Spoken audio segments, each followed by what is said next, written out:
Congratulations on qualifying to be a candidate for the SMMUSD Board of Education. We look forward to hearing from you all tonight.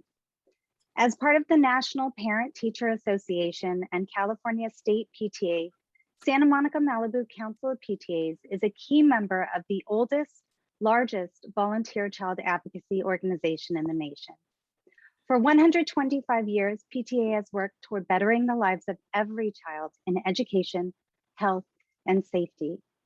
Through advocacy, as well as family and community education, PTA has established programs and called for legislation that improves the lives of children, youth, and families. Since the decisions of elected officials significantly affect the well-being of children and youth, it is a PTA responsibility to disseminate as much factual, objective information as possible during election campaigns to help voters make informed choices. All voters should be encouraged to carefully evaluate each official candidate. Candidates forums are one way to provide such information in a nonpartisan, impartial educational environment. CAPTA encourages all councils to hold candidate forums with the League of Women Voters. Tonight, Santa Monica Malibu Council of PTAs is co-sponsoring this forum with the League of Women Voters of Santa Monica Education Fund. Thank you to the League for your continued partnership to make these events possible for our community.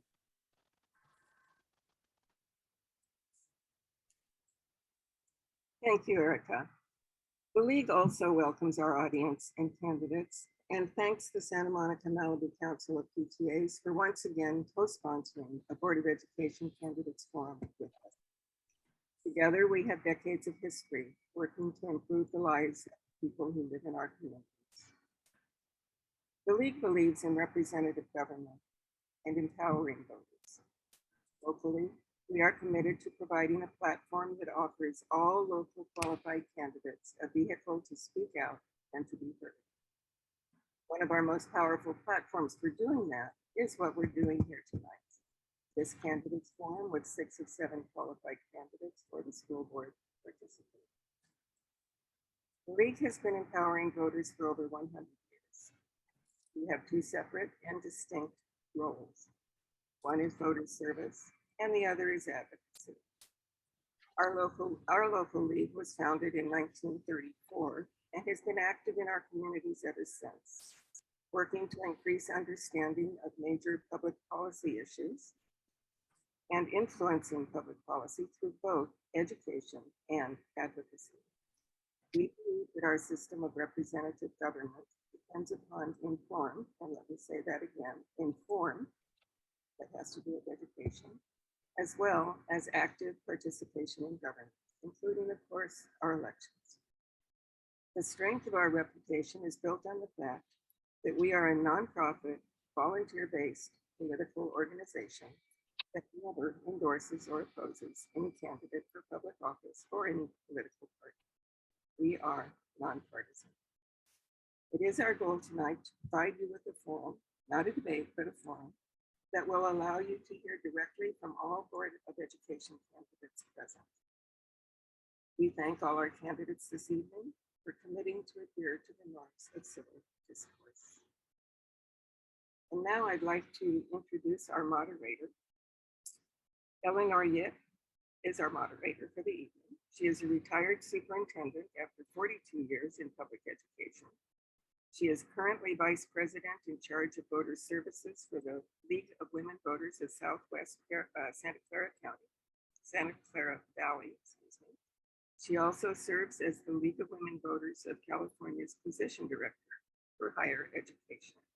So at this point, I would like to turn our virtual floor over to Eleanor, who will be our moderator for this. Thank you, Barbara.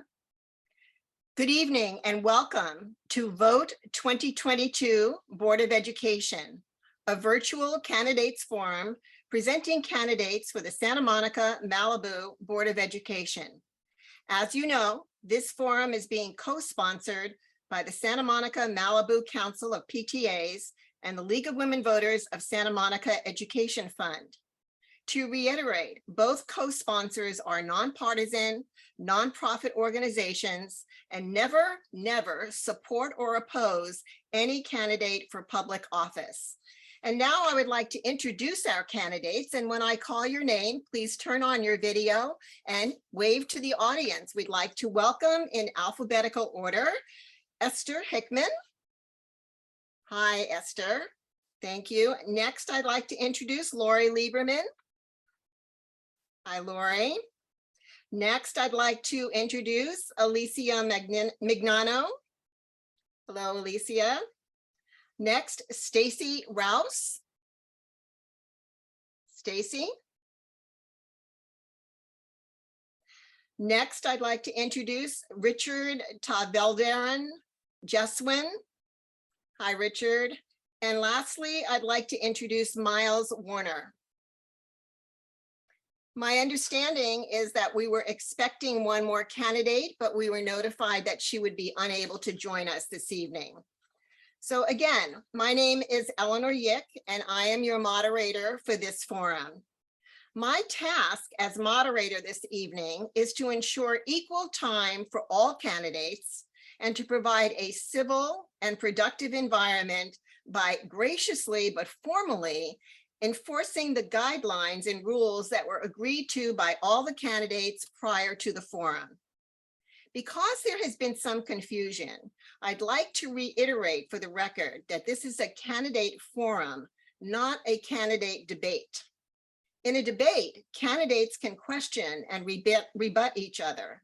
Candidate forums, like tonight's forum, provide candidates with an opportunity to share their ideas and their plans for serving in office by answering questions posed by the moderator.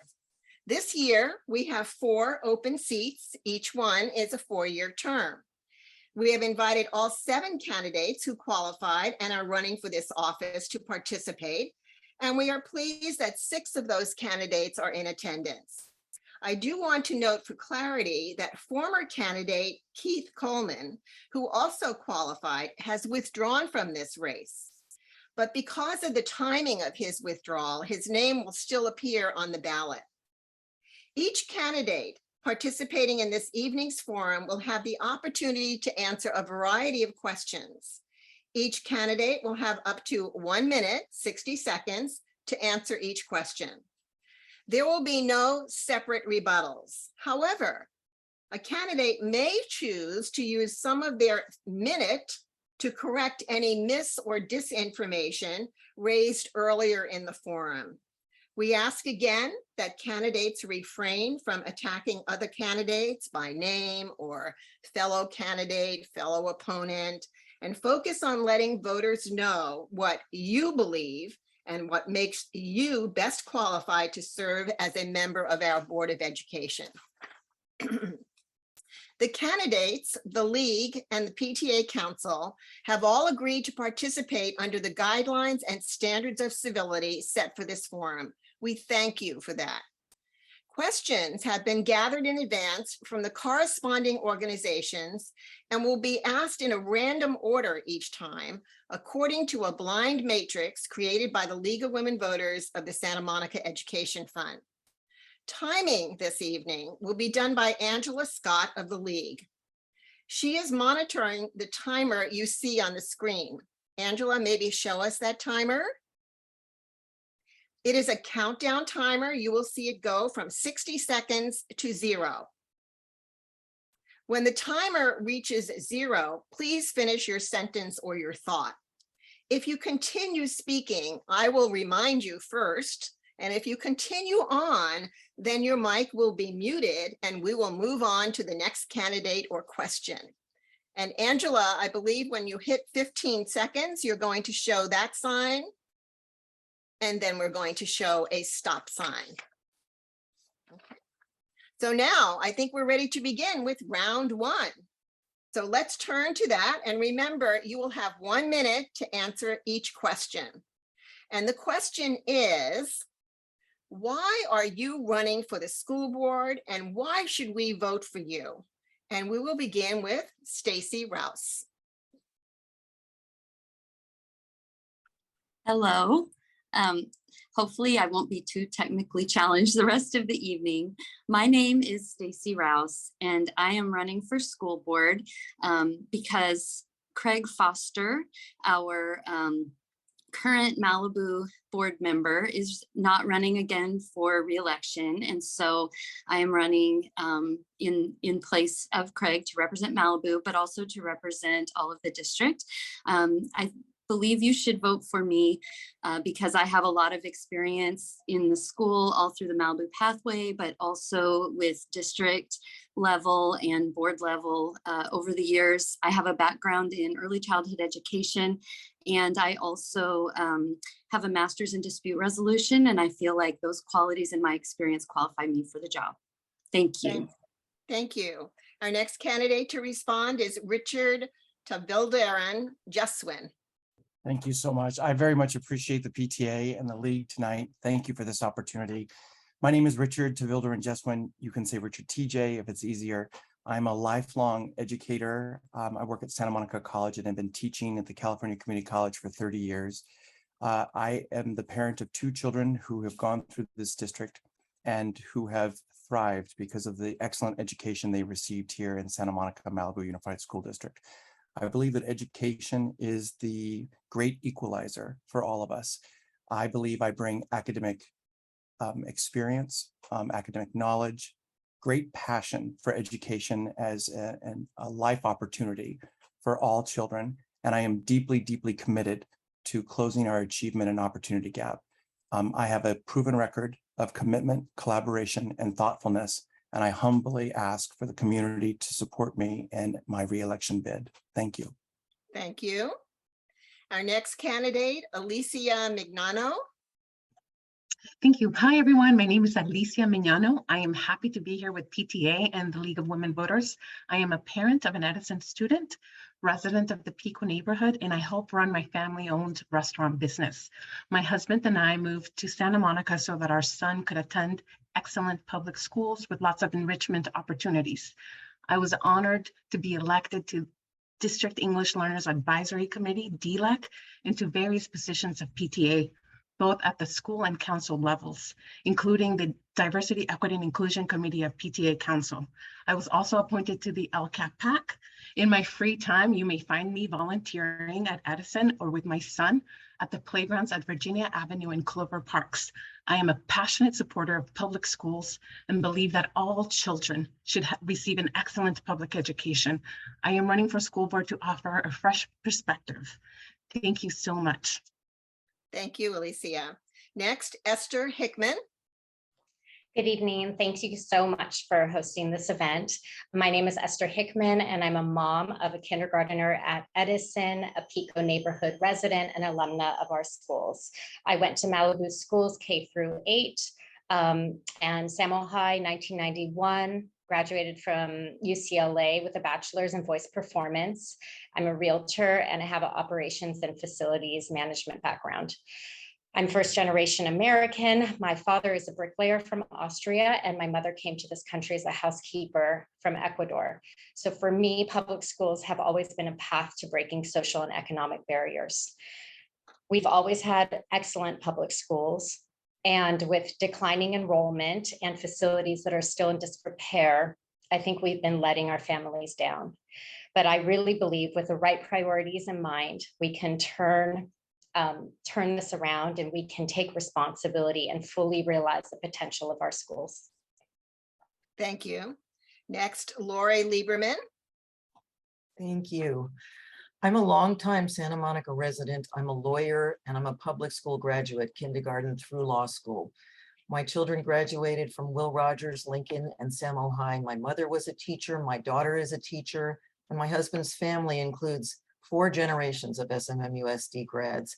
I'm passionate about public education because I believe that it's key to addressing the huge inequities that exist in our society. I believe we can and should ensure that all students have the opportunities and the support they need to graduate and lead successful lives. As a school board member, I'm deeply committed to equity, engaging and challenging curriculum, and to making sure that teachers, parents, and students are respected and involved in making important decisions. We've begun a number of initiatives that are in varying stages, and I'm running for re-election to help bring those to fruition and to not lose the threads that we have begun. Thank you. And Miles Warner. Oh no. Okay. Hi, I'm Miles Warner. I grew up here in the Ocean Park neighborhood. I have two children, a kindergartner and a third grader who have special needs. I went to John Adams and I graduated from Samo High. So I owe these schools so much, and I am so grateful and honored that my kids get to go to school here. I want to change the culture of our schools. I see a culture that is not engaging parents, that's not listening to teachers, and I care so much about these schools, and I want to make them the best they can be. I want to make our finances accountable, and I have a background in real estate finance, and I want to make our facilities well maintained, and I have a background in real estate maintenance, and I want to make sure that every student in our city and in Malibu has every opportunity so that they leave our schools really, really set up to live meaningful lives. Thank you. And candidates, we should have clarified before we begin and go on to the next round. Do you prefer being addressed as Mr. and Ms., or do you prefer first names? How many would prefer first names? Raise your hand, just like we're in school. Great. Okay, we'll go with first names. Thank you very much. Okay, now let's turn to the second round. This question will go to each of you again. I will be calling on you in a random order. You have 1 minute to answer. The question is, what do you believe is the role of a school board member? We'll begin with Miles Warner. Great question. I think that the role is to really listen to your community and to your teachers, and to make the hard decisions that have to be made in terms of oversight of your superintendent, in terms of policy decisions, and to really find ways to support your teachers and your students. I think it's a really complicated, difficult job because you're having to weigh so many different issues and so many different needs. And that's why I think it's so important to have parents on the board who have kids in the schools, because it's so directly related to our lives, and we're so engaged with the schools. So I think that's the job. I think it's oversight, and I think it's leading the way and supporting the people that need support and making the tough decisions. But you can't make the tough decisions if you don't listen to your teachers and your parents. Thank you. Next, Laurie. I'd say that the role of the school board member is first and foremost to hire a superintendent, and of course to oversee, and if that ever became necessary, fire that person. And the other main role is to set policy, not fix people's individual issues, which is of course something that a lot of people want us to be able to do.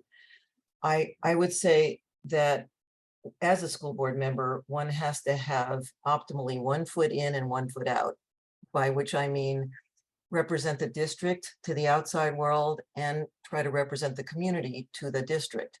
So part of that is listening to parents, teachers, the community, students. And I do want to just say that we're not listening to teachers, that is news to me, since the teachers union supports my candidacy. So I think it's fair to point that out. And I'm hoping that doesn't violate any rules. No, it's fine. Thank you, Laurie. Next, Esther.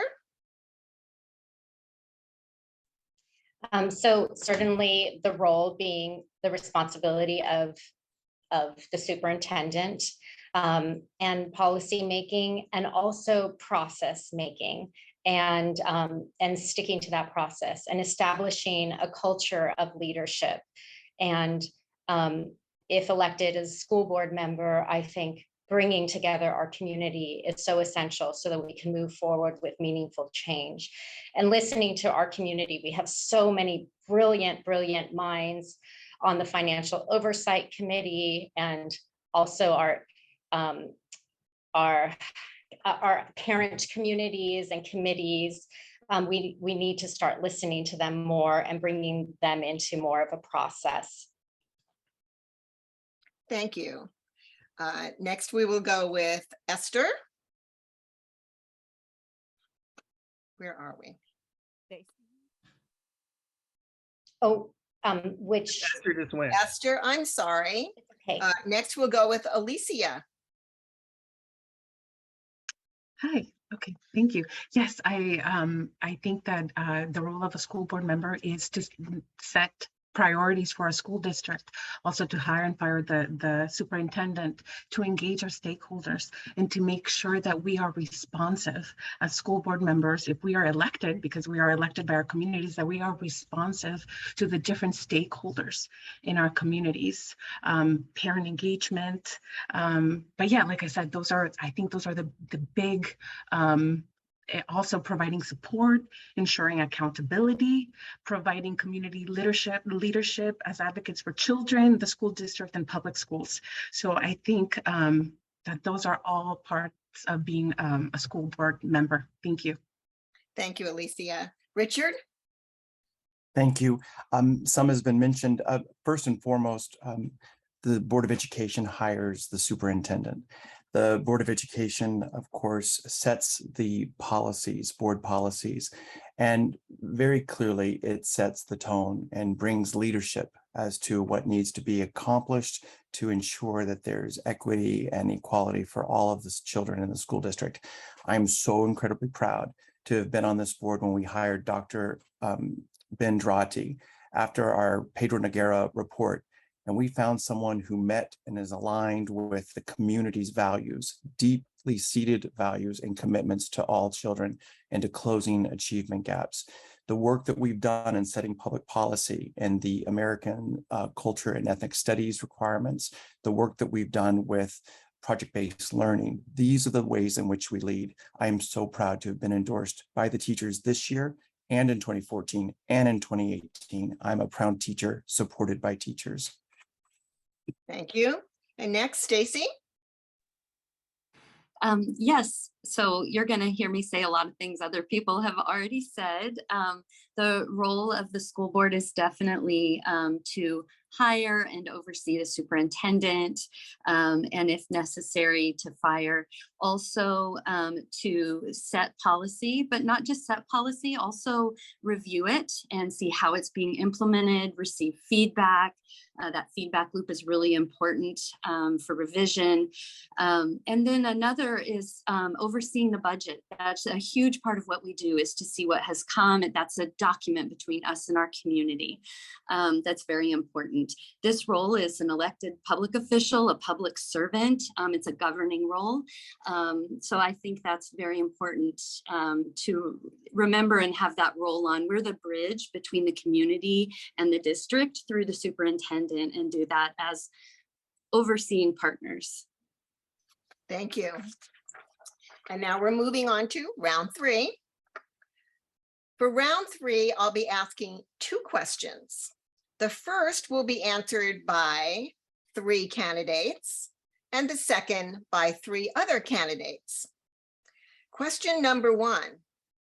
Do you support mandatory COVID vaccinations for our teachers and staff members? And if in a heightened infection level, do you support masking for staff and students? Why or why not? And we'll begin with Richard. Thank you. As I rush to unmute myself, forgive the delay there for a moment.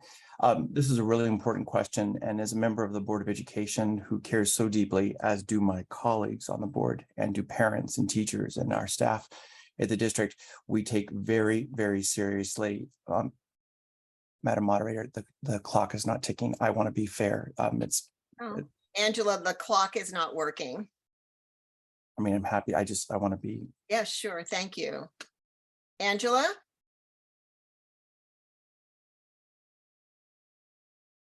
Angela, are you there? I think Angela froze. I think I'm going to use my telephone. Here I and- was going to say I have my telephone right here Okay. too. So let me set my timer, please. You give me just 1 second. I will do that, and hopefully it will work okay for us. Let me do this. I'm going to ask you to start over just because it's easier. Okay, so let's go. Great. Richard. Right. Thank you again. So the members of our board, members of our community have been deeply committed to safety.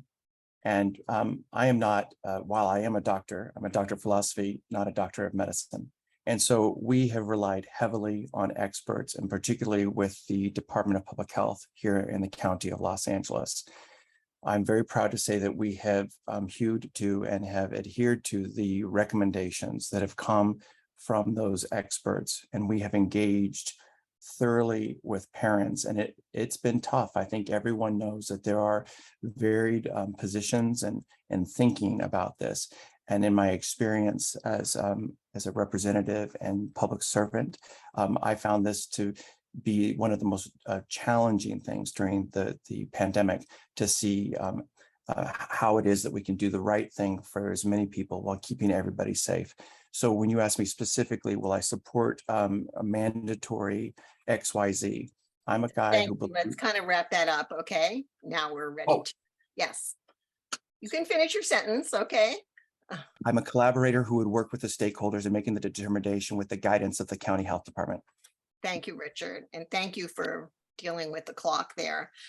Next, and if you need me to repeat the question, particularly since we got a little bit mixed up here, I'm happy to do that. Next, we're going to go to Alicia. And I believe Angela, excuse me, Angela, is your clock working?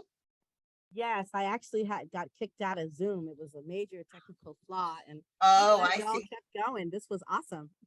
Sorry about that. That's okay. Okay, so we're ready to begin. And so our next candidate to respond is Alicia.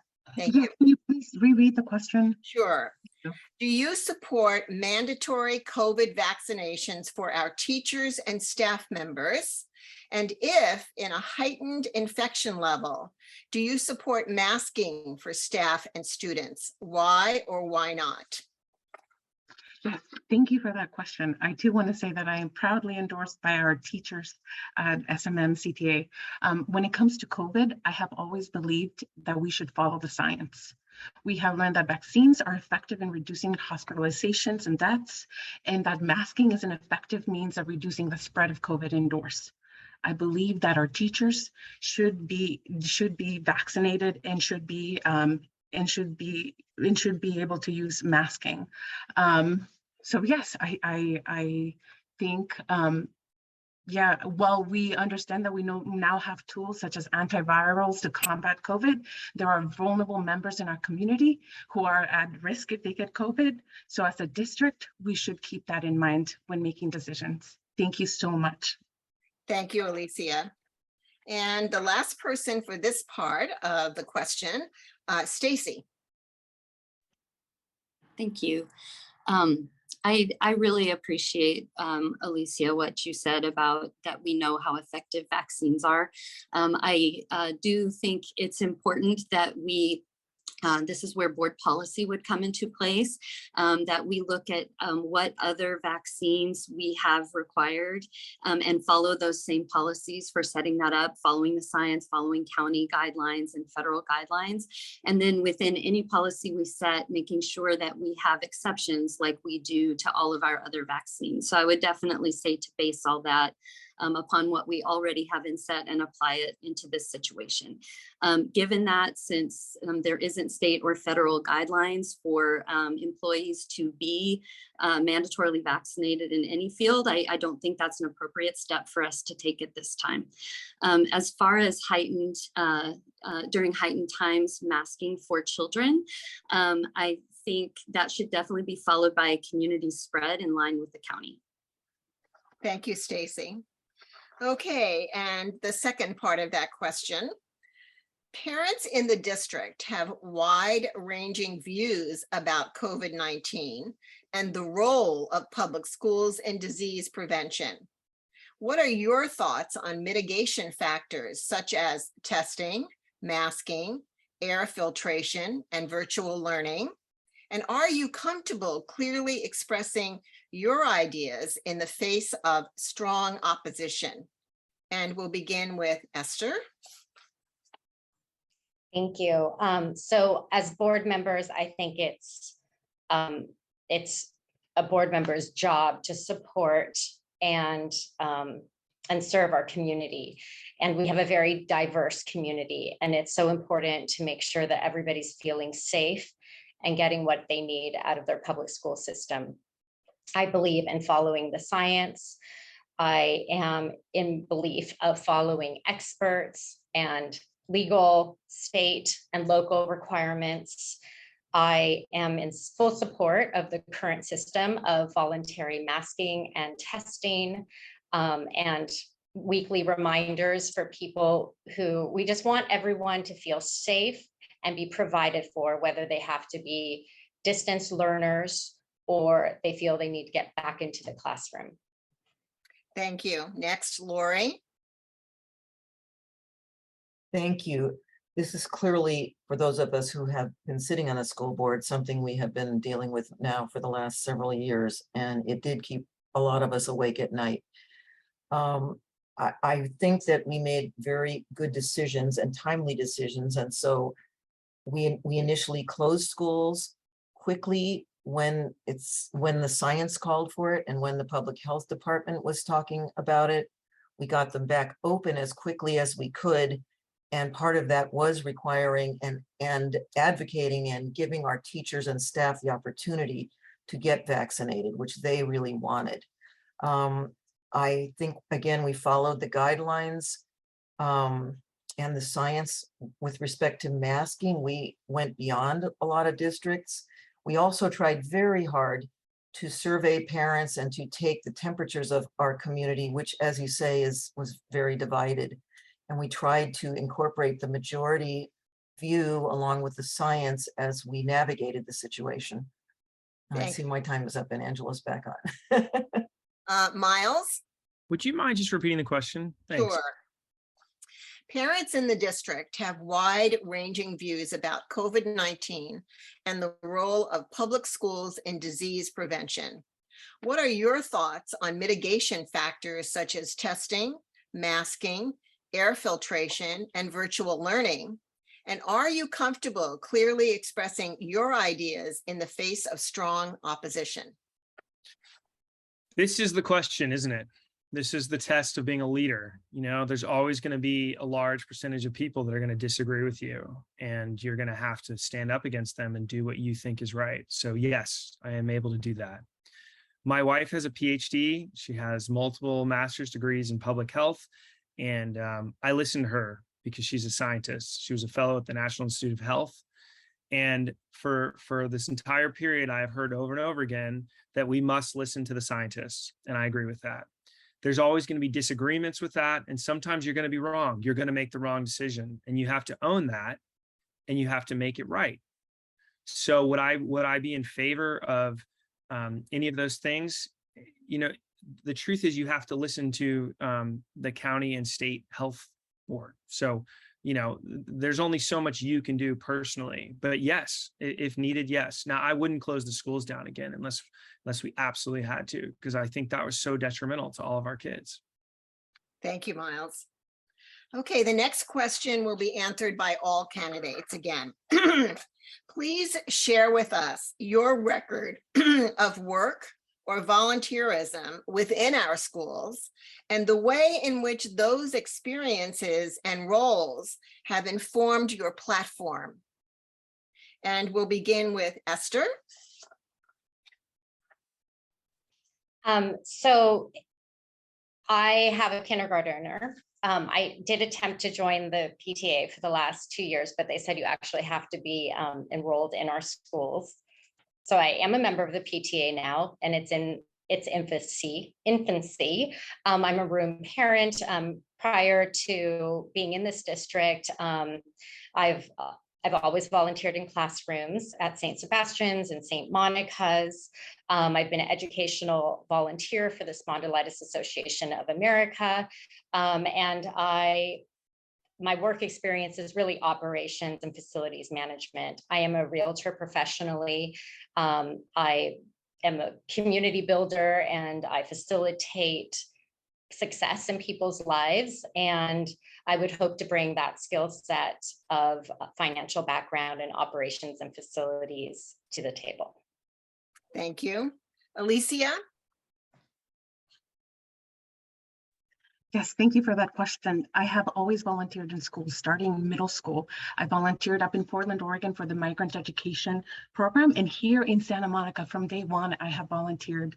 I volunteered on DLAC, District English Learners Advisory Committee, different positions in PTA.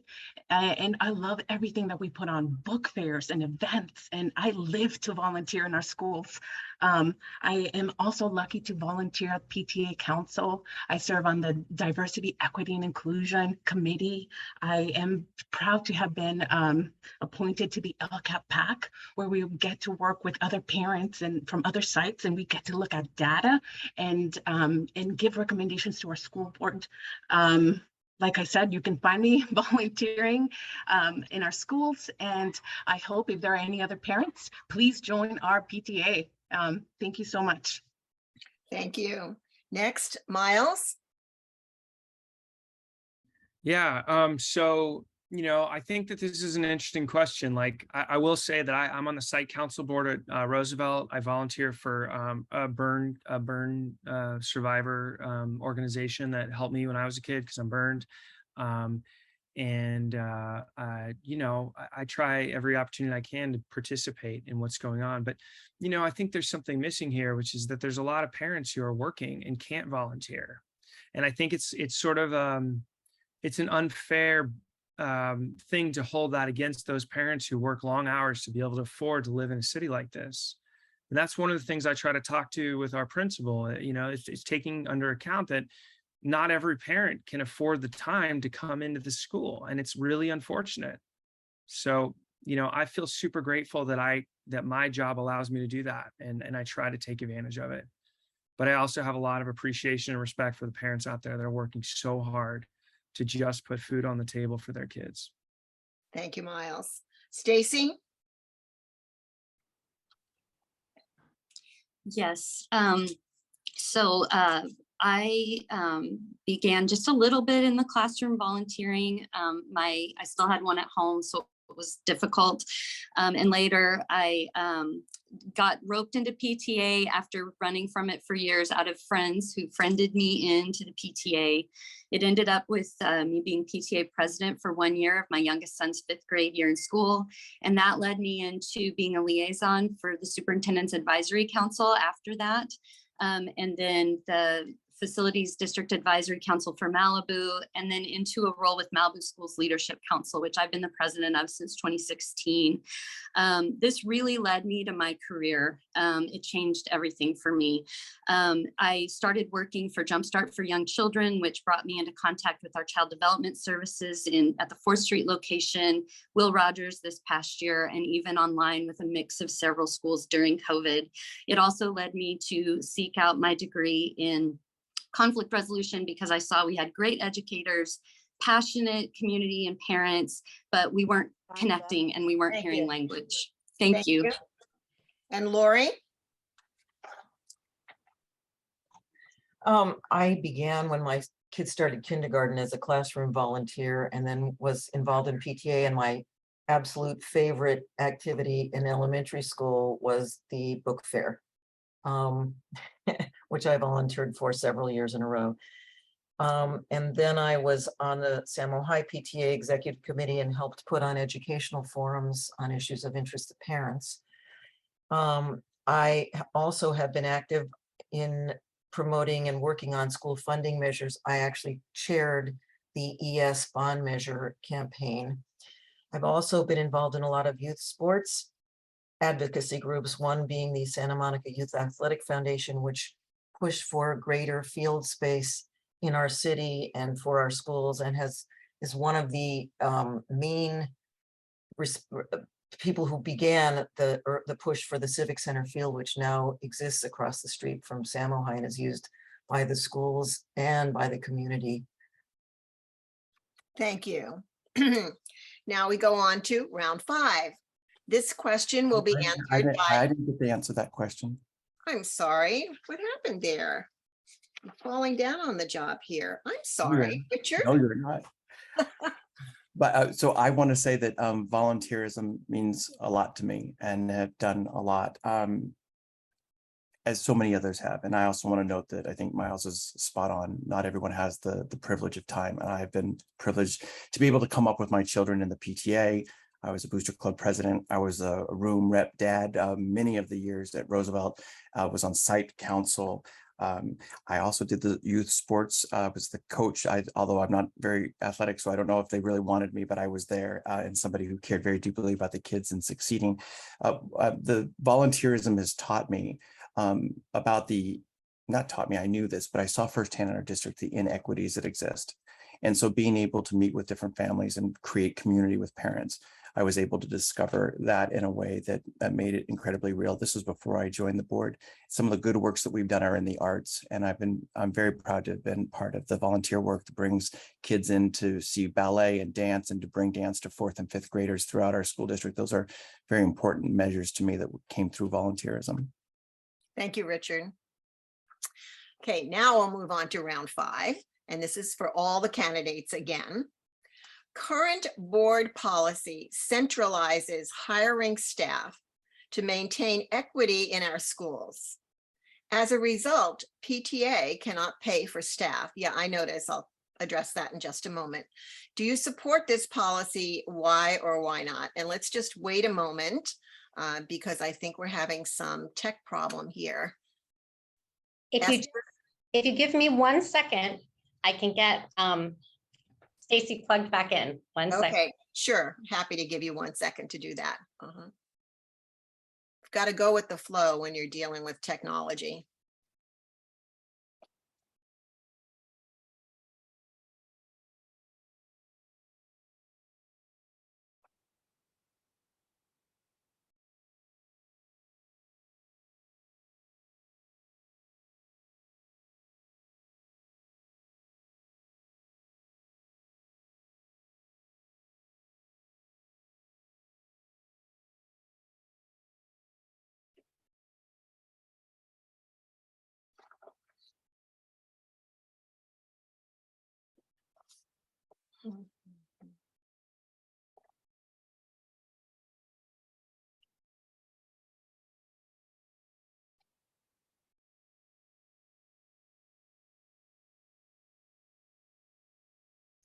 I think we're going to go ahead. Hopefully they'll be able to get back on, and hopefully I'll remember to come back to them if they're in the order, and we'll just change the order a little bit. So let me repeat the question again.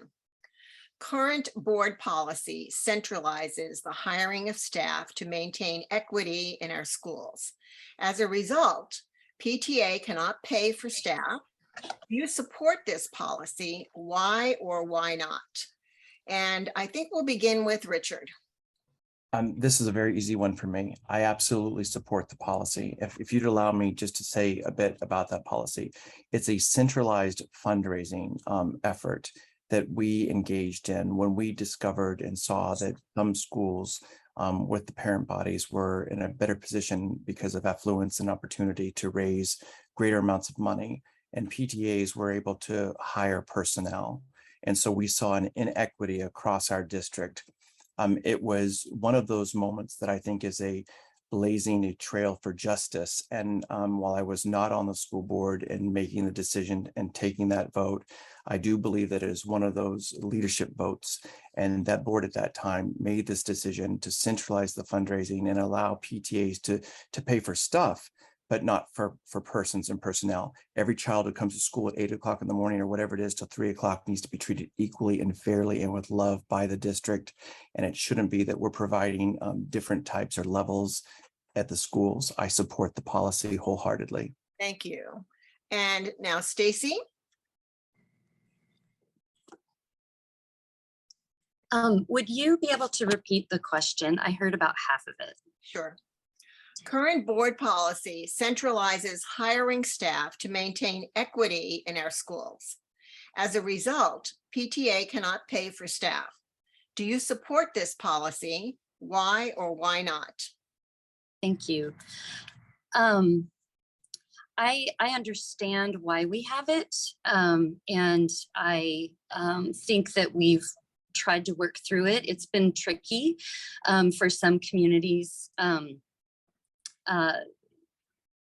trying to fit in what the PTA does and how the district hires, and the way that the PTAs in Malibu and the SMEF in Santa Monica have to raise a year ahead in order for the staffing to happen. And I think that's been confusing for parents. And I think sometimes there's some questions about where programming and where hiring cross. So I do think it's very tricky. I think the impulse behind it is good. I do think, I have a response, but it was to a question that I don't think was asked. So I do appreciate the impulse to equity. I would like to see us work out better the staffing issues and have the district be able to take more responsibility for funding. Thank you. Alicia? Yes, I support centralized fundraising. We have Title I schools, and we have more affluent schools that could fundraise to pay for individual staff. And so I am a parent at Edison, and Edison has been one of the Title I schools that has benefited the most. We are able to offer PS arts. We're able to have aids in the classroom. We are able to have música en español, programs that we would not be able to have otherwise. And this type of fundraising provides the funds for hiring the staff. PTA does the stuff, and the Santa Monica Ed Foundation does the staff. And so let's remember that this week is Pledge Week. So if you can make a donation to our Santa Monica Education Foundation, please do so. And like I said, I fully supported, especially because there are large gaps within our schools. And I believe that every student should have access to these types of programs. Thank you. Thank you. Next, we'll go to Esther. Hi there. Thank you for this question. So equity is so important in our public schools, and there's always inequity that's visible in our schools. And so with this particular issue, there's been so much resentment and division within our communities, and for Malibu and for all of our other schools. And so I think this is one of those issues that needs to be revisited with the community, even if it's to come back to the same decision, but to have a community buy-in, because right now there's not buy-in. I was shocked to learn that at Edison, 70% of the parents aren't even members of the PTA. And that shows that there's distance, there's not buy-in. I don't know what the statistics are at the other schools, but I heard that they're alarmingly low. So I just want our community to come together and come up with solutions and buy in. And I also believe Title I funding needs to be changed so that it follows the kids. Thank you. Counting thing. Thank you. Laurie? I completely support centralized fundraising for staff. I was I think it was my first year on the board, actually, when this issue came to us. And it was a very controversial decision that we had to make.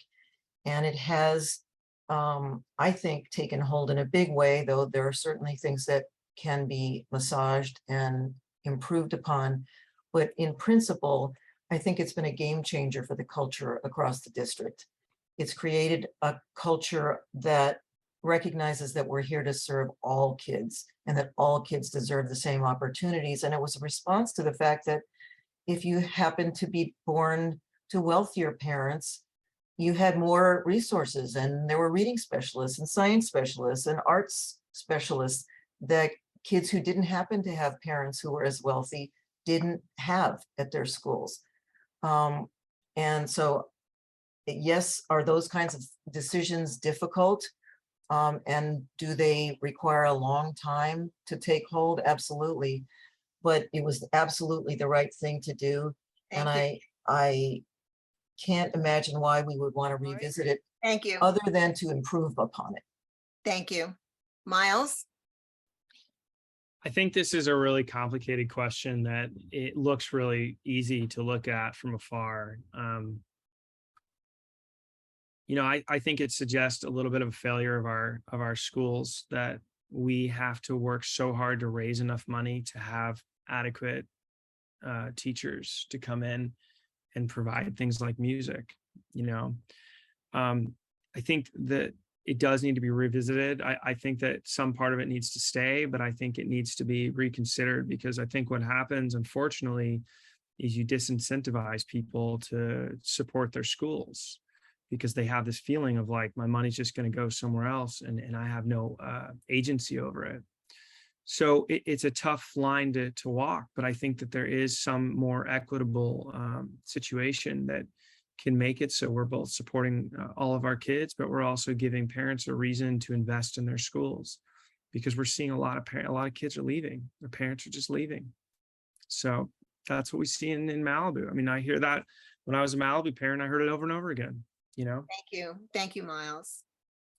Okay, we're moving on to round 6. For this round, I'll again be asking 2 questions. The first question will be answered by 3 candidates, and the second by 3 candidates.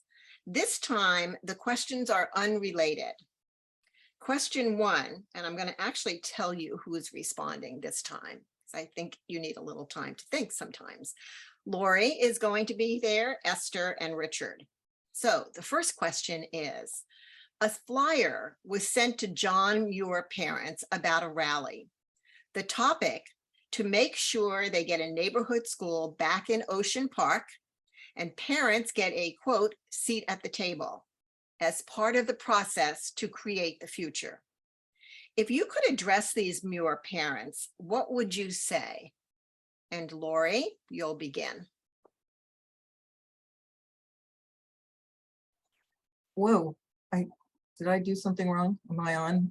No, you're on. Okay, it's made a really strange. Yeah, just a moment. Angela, could you start again? You're already down to 47 and she's just starting to respond. Thank you. Thank you. I would say what I said at the school board and have said at meetings at John Muir, that there will, I think the entire board has said, there will be a neighborhood school that returns. And really all we're doing is fixing the school that exists there, and that parents will absolutely have seats at the table. There is a process that is about to begin.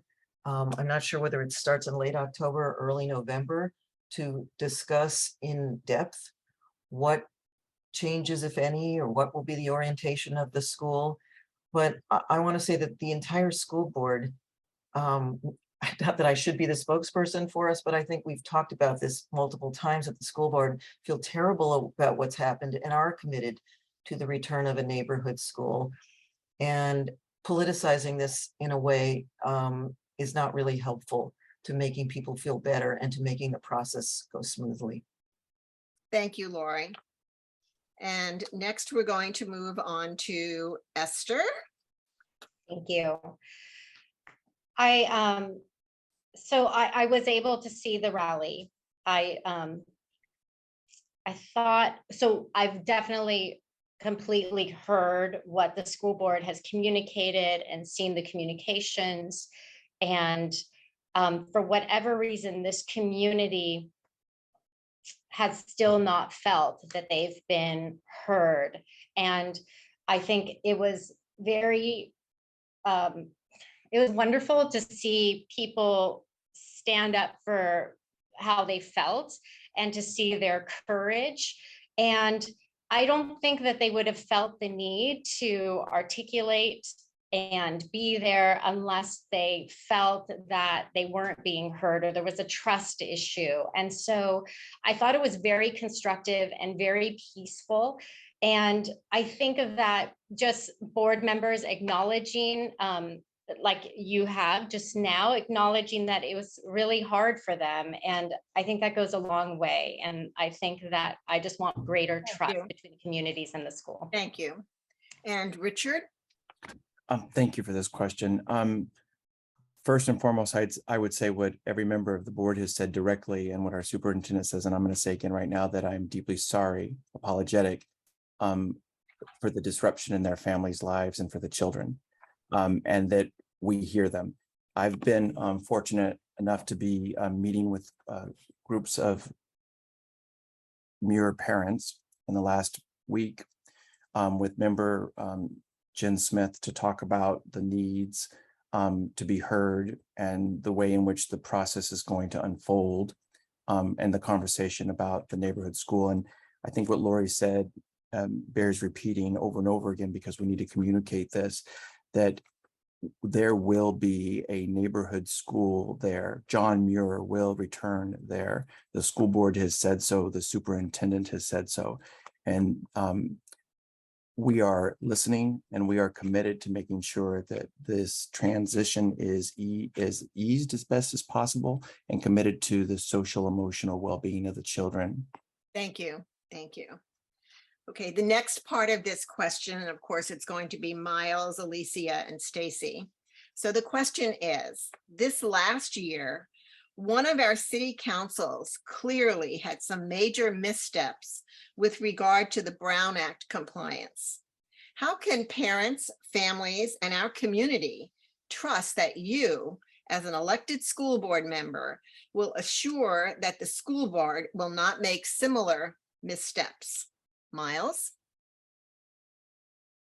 This comes down to trust, and it comes down to integrity. And I think that that is why you're asking this question, because I think that trust and integrity are something that many of us parents have really struggled with the current school board. You know, I think there's a lot of feelings of the school board meeting in using different mechanisms to discuss things, and that maybe should be discussed in public. And I think that the use of separating parents from the conversation adds to that distrust. And, you know, I just have to say, like, you know, I was part of the movement to support those John Muir parents. And I just can't let it go. Like, those parents don't feel supported. They don't feel heard, and they haven't heard from any of the board members until that rally. And now magically everyone's showing up and wants to discuss with them and connect with them. But that's what they told me. Magically, they started being communicated with when we held a rally.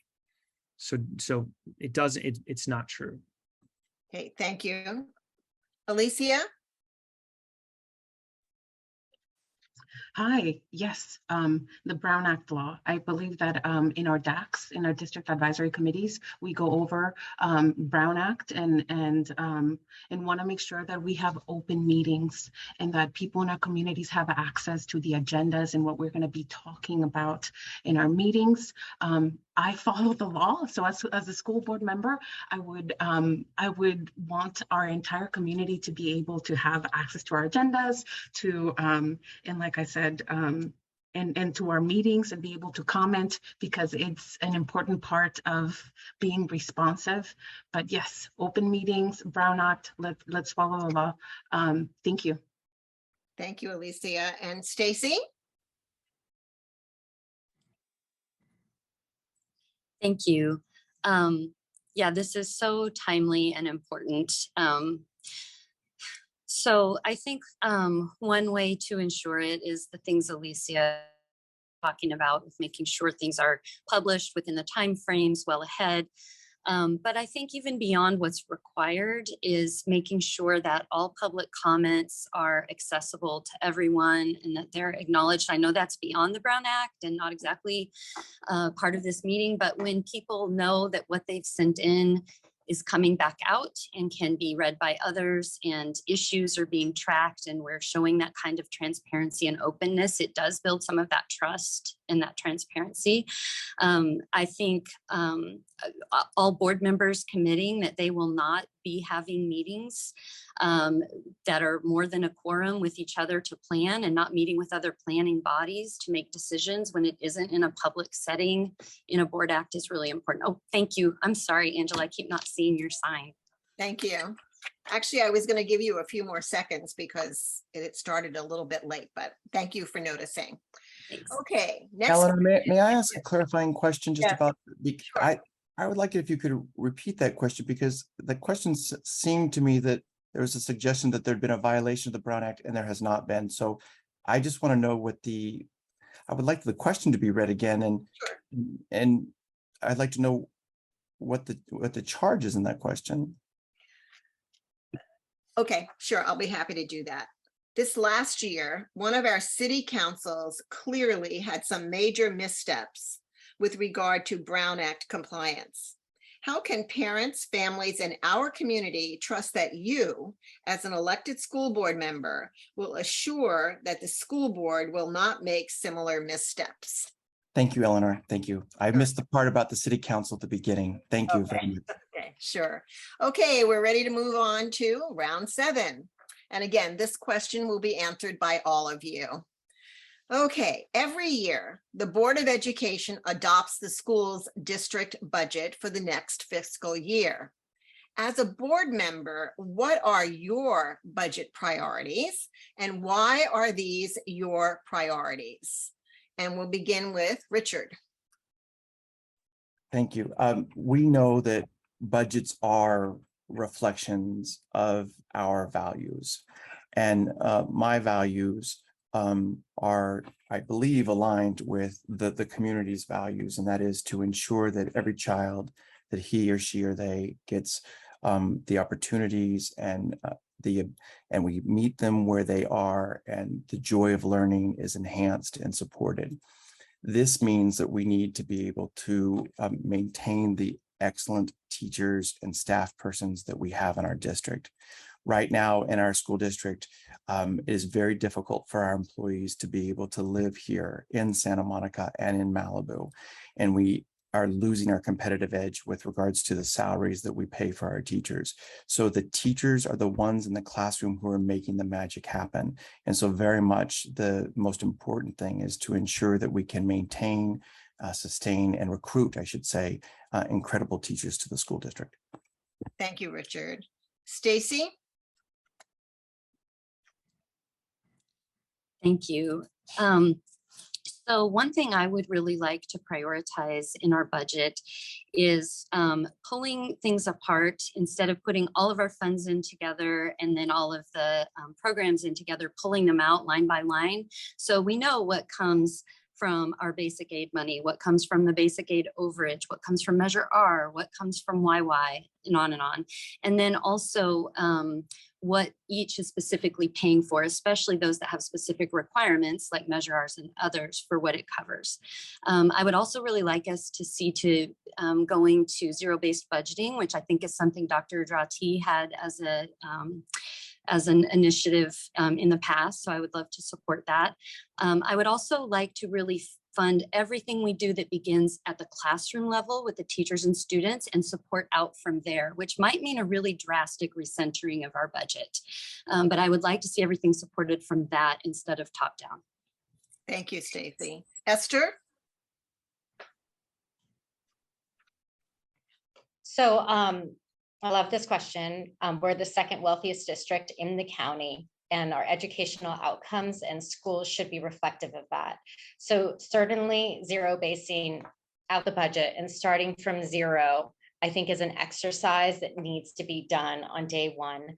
And I really believe that with our budgets, we can afford small class sizes and increase teacher retention and recruitment. And really, it's about prioritizing our classroom. And we should be having business reporting, and reporting that is super transparent to the lowest common denominator, just line by line, building it out. I know it would be a painful process, but it has to get done if we are fully going to realize the potential and be reflective of our community values and goals. Thank you. Laurie? As Richard said, the budget does reflect the values and the vision of the school board. And in our case, I'd say that the school district mission statement, or a shortened version of that, is equity and excellence, is the driver of the budget. The other thing to recognize is that 85 to 90% of the budget is in staff salaries and benefits. And so much of it really is about maintaining and supporting teachers and other staff members and making sure that there is enough money and then there are enough benefits and supports built into keeping teachers in those classrooms and thriving and helping students thrive. So, there are also shortages in classified areas. And so some of those salaries need to be, in fact, raised.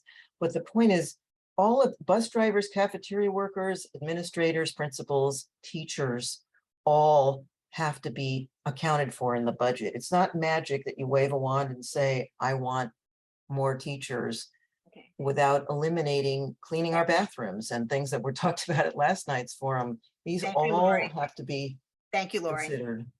Miles?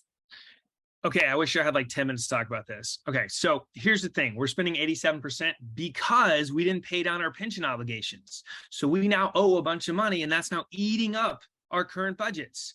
We have run deficit for years. We were put on LACO to put us under a financial stability plan because we were running deficits. And it wasn't until we had this huge property tax boom that pulled us out of it. We have been mismanaged financially for years. That's why our credit rating just got downgraded. It is costing us more money to borrow money. All of that is true. You can wave your head, but it is. We are not financially accountable. We run big line items. We don't know where the money's going, us parents. I don't even know if the board knows where the money's going. There's only one person on the board who has a background in finance, and he's not running for re-election, and we don't listen to the Financial Oversight Committee. And I know that because the Financial Oversight Committee are the ones who told me that. We're not running a well-run school district financially. We're just not. Thank you, Miles. Thank you. And Alicia? Yes, I serve on the LCAP PAC, and in that role, we get to look at the local control accountability plan, where we get to see the goals and actions and where it comes in our budget. 87% of our budget does go to paying our people, our teachers, our staff. And yes, our district did have a change in status, and LACO did pull funds because we became a basic aid district. But I do believe that there's always an opportunity to improve, to look at our budget, to look at those actions and see how those actions are working and make the best decisions based on the review of those actions. So yes, let's look at those actions and align them with our more resources for our students, mental health, increasing parent engagement, maybe providing more languages, starting at elementary schools. There are so many things we could do to help close our, the opportunity gap. Thank you so much. Thank you, Alicia. Okay, round 8. Again, I'll ask a question that will be answered by all of you. In the last round, you all shared your budget priorities. School funding is not unlimited, and SMMUSD is a basic aid district. Question: if necessary, as a board member, what would you cut out of next year's budget to make room for the priorities you identified? And we'll start with you, Alicia. Yes, thank you. So one of the actions that I think our district currently spends a lot of money on is our mentoring, our paper tutoring, I believe. So that's one of the things that it's an online based tutoring program. I prefer maybe a peer-to-peer student tutoring program. Some alternatives having people actually tutoring our students. So those are some of the things. That's one of the programs that comes to mind. I would swap it for something better. And so those are the types of actions that I would look at to see if they're working or if we can have better options for our students' success. So that's one example. Let's see. Yes, I would have to go line by line. Like I said, our LCAP is very long and we have all of those actions listed. I would like to have a review of them and see how they're working and provide our students the best opportunities. Thank you. Thank you. Richard? Thank you. Our budget is incredibly transparent. The budget is built and developed in public view. The Financial Oversight Committee shares a joint meeting with the school board and reports its findings. Our budget is audited and we come up with the most positive audits. We are financially secure, we are responsible, and we are one of the finest public school districts in the state and in the country. when we talk about this move into basic aid and thinking about how we are going to adjust as a community, it will require that we engage all of our stakeholders, like Alicia said with LCAP, with our bargaining units through our interest-based bargaining commitments. And so I'm not one who's going to say, oh, this is what we would cut. But what I would say is that through the open, transparent process, we are continually working to improve, to better ourselves. And we are, let's not forget this, one of the finest school districts in the state of California. Okay, thank you, Richard. Miles? Yeah, I mean, I think the question is a little bit of a trap. I think like the truth is that, you know, the answer is to really talk to your teachers and talk to the parents and talk to the students and really try to figure out what's really needed and what you can let go of, you know, and you're going to have to make a tough decision there. I do know there's certain things that are wastes, you know, like we don't have a cloud system for our data. You know, we have that in-house. That's incredibly wasteful. And it was down last week. So that's more money wasted. You know, we're wasting money on cheap construction, which costs us more money in maintenance. You know, but I'm going to say we were downgraded. We were in Moody's. You know, we were under supervision of LACO because we were not spending our money well. So that's the truth. They don't do that if you're doing things right, if you're not running deficits. So we lost $8.8 million in 2019 when we switched over to basic aid in an accounting error. And that woman still has the same job because there's no accountability. Thank you, Miles. Esther? So first, I would definitely consult with the Financial Oversight Committee because they probably have some really good ideas, and we should be looking to them for those ideas. And I think that the budgets, they might be transparent to some of the board members, but they're not to the general public. So I think that as a member of the public, it has not become fully transparent where every dollar is going. I think that this district spends a lot of money on costly lawsuits, and I think that is a cultural shift that we could improve upon. And I think when we get into policy and processes, I think that's something that the school board could start to find out why are there so many lawsuits coming, and what can we do to mitigate them. The other thing is administrative costs. Our district does have more administrative costs, administrative staff than other districts that function more efficiently. So I'd look to other districts for guidance. Thank you, Esther. Laurie? I think if I hear the question properly, if it became necessary, what would be cut out? So I would say if we had to make cuts, we would absolutely have to undergo a collaborative and open process. So I don't really know what I would cut, but I would have the discussion be an open one. I want to correct a few things. We did not get our credit rating downgraded because of anything we've done wrong. The rating agencies changed the way they rated school districts. And so we went from what I think was AAA plus to AAA. That's documented. You can read about it, Miles. You can shake your head. This is the typical way to attack school boards, but we've had a balanced budget the last several years.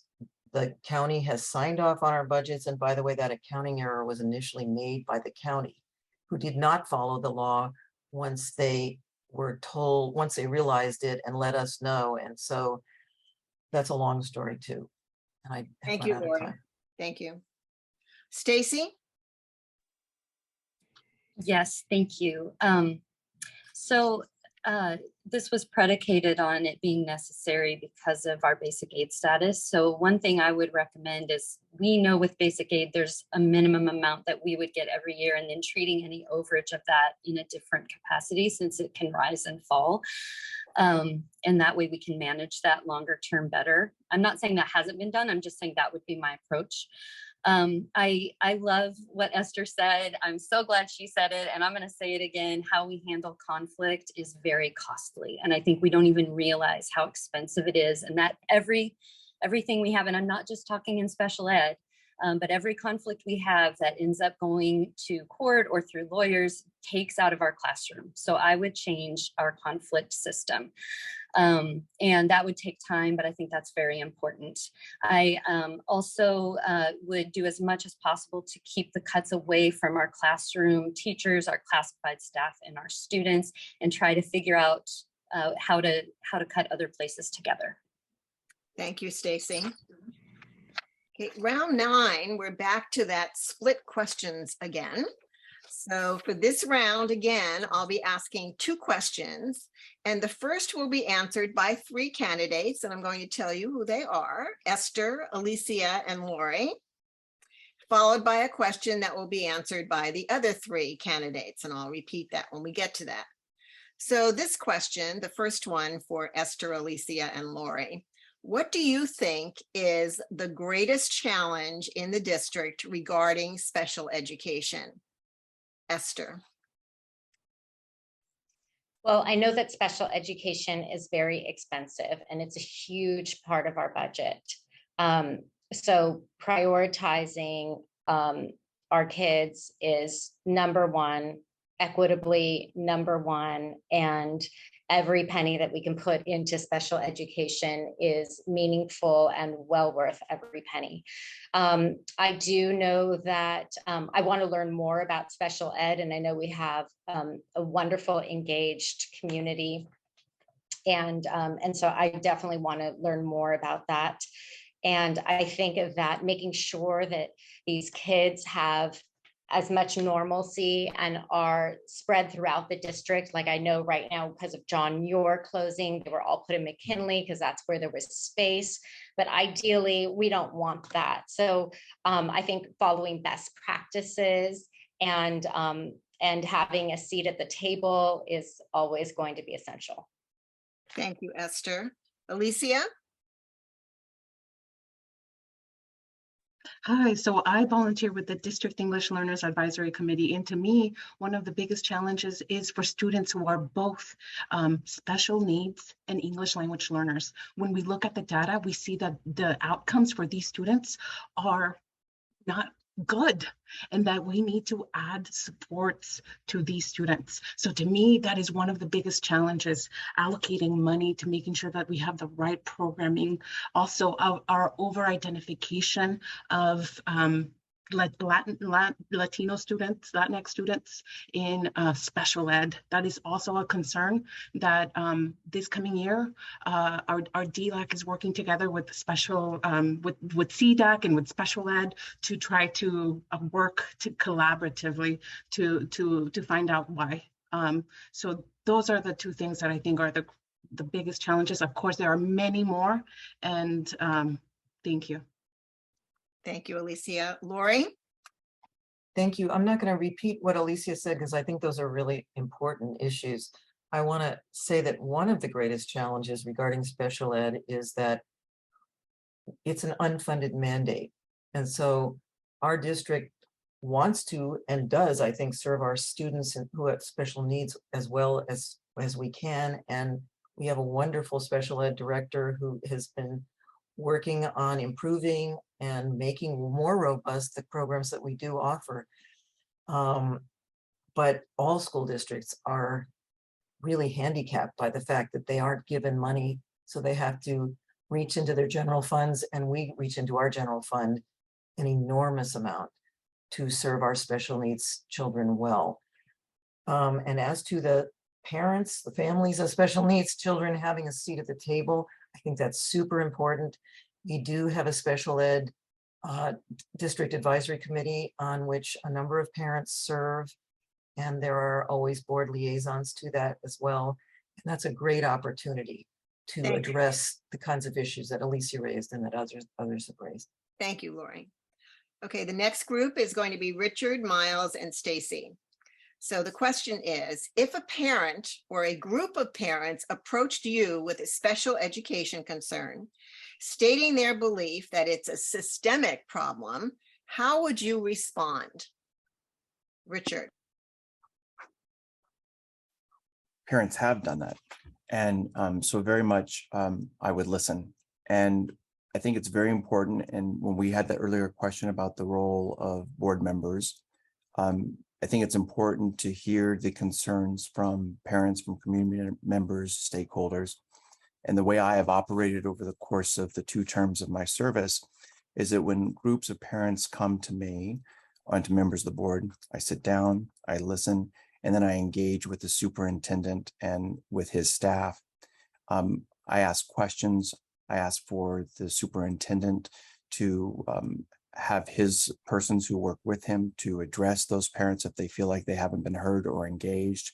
So I think it's a good role. And I think I have been a good leader, as have other members on our board, at ensuring that parents are able to get their concerns heard if they have found that there's been some sort of issue keeping them from getting it heard. And that gets to that systemic part of the question that you referenced, or you Thank said. you. Yes. Miles?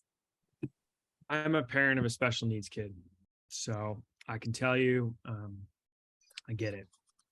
And one of the things I discover over and over again is how a lot of people don't get it, and they just don't. I mean, it's really hard to understand if you haven't lived it. I would absolutely listen to anybody that came up to me and was having trouble with their special needs kid, because it's really hard to be a special needs parent. It really is. Mhm. And every one of them needs as much support as we can give them. I have an idea. I don't know how much time I have, 25 seconds. I want to set up an advocacy system so that we have a continuity of care for all kids with special needs, so that we follow them from the time we find out they have special needs until they graduate high school. So they have one advocate who follows them. And I would also include English language learners in that. I would include kids with 504s in that. I think it's really important to have a continuity of care, because every time you go to a new school, you start over. New special ed teachers and new psychologists, and it's a lot for kids who have special needs.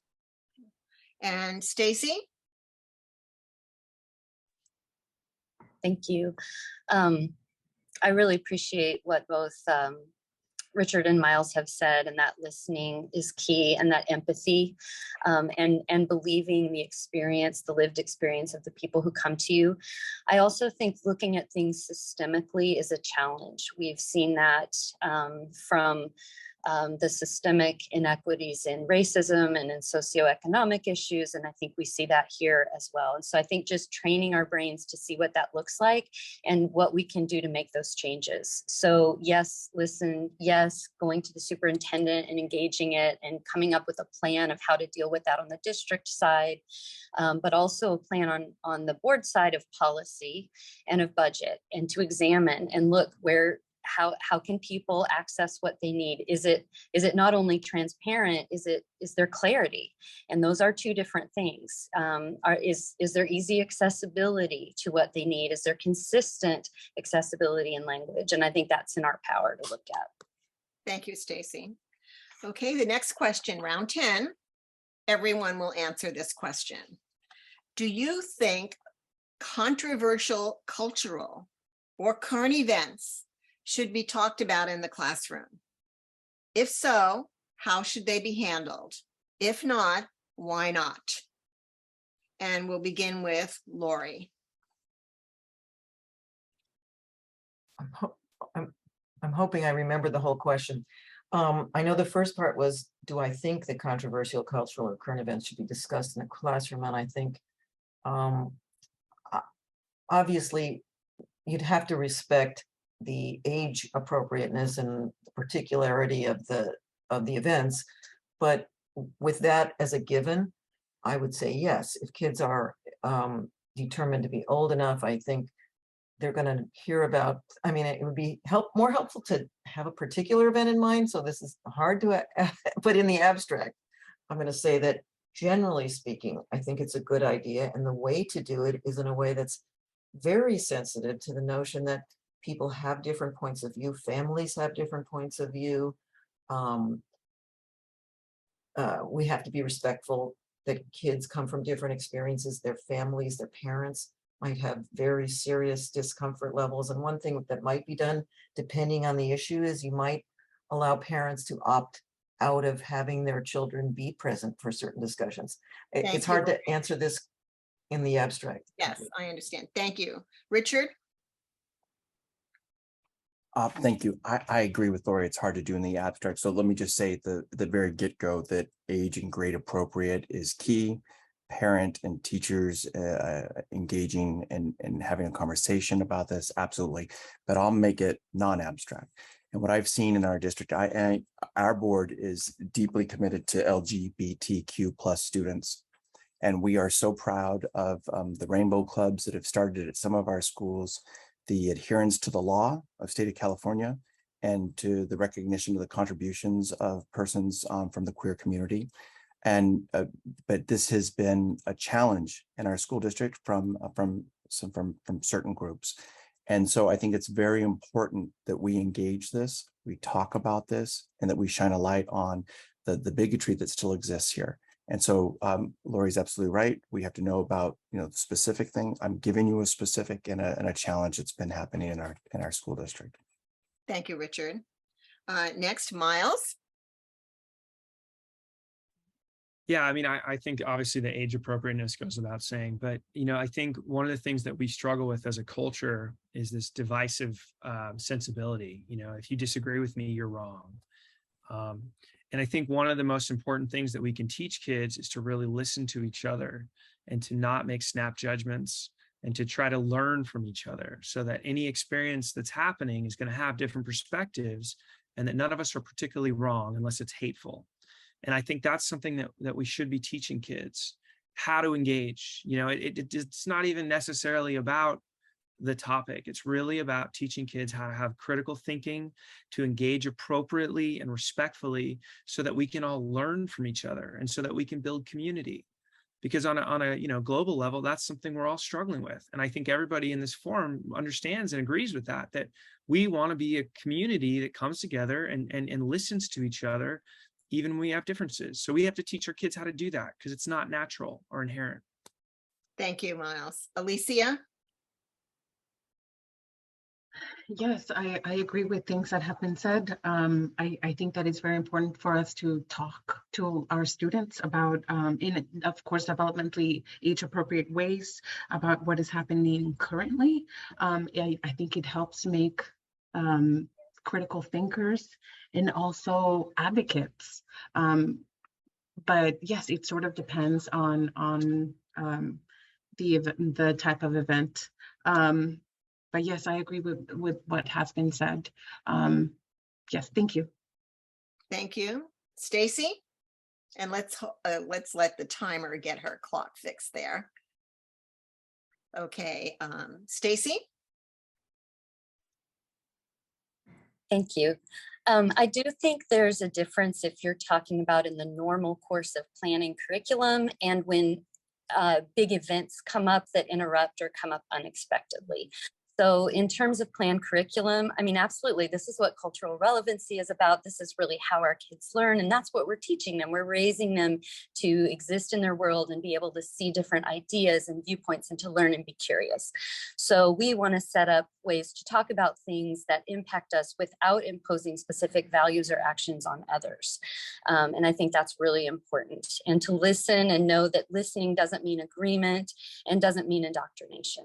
So I think those are important things to remember in situations that are sudden and then in that planned situation, if there's something sensitive, you can let parents know ahead of time so they can opt in or out. If it's unplanned and something really out of the norm happened, it's important to have follow-up and communication. There's more, but my time is out. Thank you. And Esther? What Stacy said so beautifully. But I think whenever there is an educational opportunity and a way to bring people together and discuss things and increase tolerance and respect for one another, we should take it.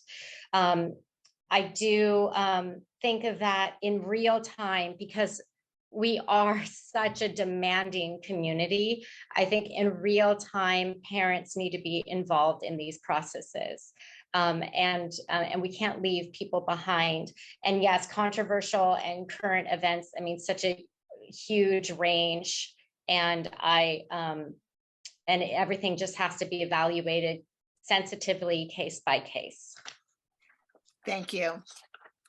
Okay, round 11. I almost feel like putting on my teacher hat and say, take a stretch, because you've been here almost an hour and that's a long time to be sitting there. So move around just a little bit so you can loosen up. And we just have round 11 and actually round 12. So we're getting close to the end there. This is another tricky one, round 11. It's done differently. And I'm going to give Miles just a second to get back here so that he can hear the beginning of it. Okay. Okay, for this round, all candidates will be asked 2 questions. The idea is that it will be a lightning fast round. We understand that it takes discipline, but we have faith in all of you that you can do this. Here's the first question in this round. Please respond with one of the following, yes or no. And this is hard to do. So let's see here. Have you attended in person or virtually any school board meeting? Alicia. Yes, I have many board meetings. Stacy. Yes, I have. Miles. Yes. Richard. Yes. Esther. Yes. Laurie. Yes, many. Okay, many. Okay, the second one is a little bit different. And secondly, for this question, you will answer with one of the following words: support, oppose, no position. Here's the question. Measure SMC is on the local ballot in both Santa Monica and Malibu. Do you support, oppose, or have no position? Esther. Oppose. Richard. Support wholeheartedly. Oh, support. Alicia. Support. Stacy. No position. Laurie. Support. And Miles. Oppose. Thank you. That went very well. Okay. Now we are at round 12. And as with all forums, we have come to your last question. So you have 3 weeks of campaigning left. Please share with us what you are going to do during the next 3 weeks to convince voters that you should be one of the 4 candidates elected to serve on the Board of Education for the next 4 years. And you'll have a minute to respond to this one. So we'll begin with Esther. Well, I want to say that I do support school bonds regarding SMC. I just don't support this one because it was written as a slush fund. I have skin in the game. I am an alumni. I am passionate about our Santa Monica and Malibu communities. I grew up in Malibu and died and went to heaven when we started taking the bus into town to Santa Monica. I am just going to keep on talking to people who want to talk to me and creating visibility and educating people that a school board member is an elected official and that everybody has skin in the game with our schools. It's because of the generosity of our taxpayers and our residents that we do have great schools here. And it doesn't matter if you have kids in the schools or if you're retired, or if you're a renter or a homeowner or a landlord, we all care about our kids and want them to be safe, healthy, and happy. Thank you so much. Richard? In the next 3 weeks, I'm going to work. I'm an educator and a parent, not a politician. I'm going to listen, and I'm going to stand on my record and the record of this excellent school district. I'm going to talk about the values that we all share. I'm going to talk about how the values are aligned with the actions, that we are walking the talk. I want to make sure that on the campaign trail that I'm dispelling the mistruths and the misleading statements that are being made about our school district, because there are many and it's very disheartening. And I hope to meet as many voters as possible, walking the neighborhoods, making phone calls, engaging with parents. This is a true passion for me, a lifelong educator. I first ran for school board when I was 18 years old. I have been someone concerned about education my entire adult life. I'm an educator who's going to talk to people and see what we can do to make our lives better, all of us together. Thank you. Alicia? Yes, I am going to stay focused on the campaign plan and try to get out and meet as many neighbors and voters in the community as possible. So if you see me out and about, please come and say hi. I would love to get to know you and what you think. So yes, there are several meet and greets left, and I will be out in the community. So I look forward to meeting you, and yes, thank you. Thank you, Alicia. Stacy? Yeah, out meeting people and putting a lot of miles on my car from Malibu, because we only have 15% of the vote and cannot vote anyone in or out without Santa Monica support, and people don't know me here. So knocking on doors and getting the message out of who I am, but even more importantly, one of the most privileged things that have happened through this is hearing people's stories and listening to people tell what they think, and they dispel things for me and I'm able to dispel things for them. And I think we find that in collaboration and in community, we find out we can be different and we can still approach things to solve them. And it's actually better when we're different because we have different experiences, we have different ways of viewing things, we have different backgrounds and problem solvings, and we come to better solutions than we do when we're only listening to ourselves or people who are like us or in our circles. And so I just want to keep hearing and meeting. Thank you so much. And next we'll hear from Laurie. Similar to what other people have said, I'll be out canvassing, talking to voters, letting people know what it is we've done. Some of the things we didn't get to talk about tonight, the many exciting things we've been working on, like implementation of social justice standards, American cultures and ethnic studies requirements, the improvement of our preschools, letting people know about all the things that have gone on in our schools and why our schools are ranked as highly as they are.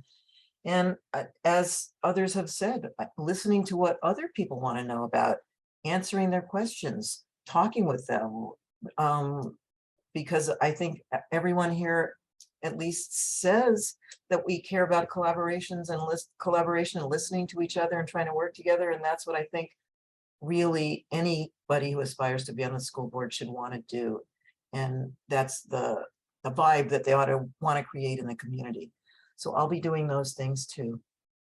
Thank you, Laurie. And Miles.